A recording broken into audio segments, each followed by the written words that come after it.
ইতিহাসে প্রথমবারের মতো সোহরাওয়ার্দী উদ্যানে সমাবেশ করতে যাচ্ছে জামায়াত ইসলামী।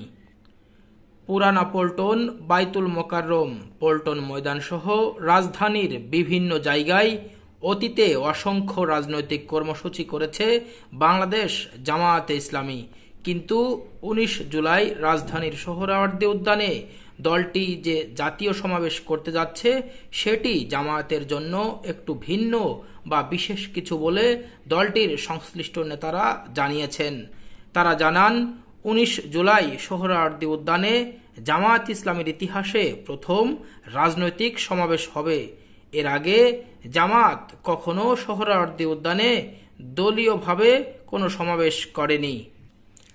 ত্রয়োদশ জাতীয় সংসদ নির্বাচন সামনে রেখে রাজনৈতিক দলগুলোর মধ্যে বিভিন্ন বিষয়ে যখন তীব্র মতবিরোধ ও বিতর্ক চলছে, সে সময়ে জামায়াত এই সমাবেশ করতে যাচ্ছে।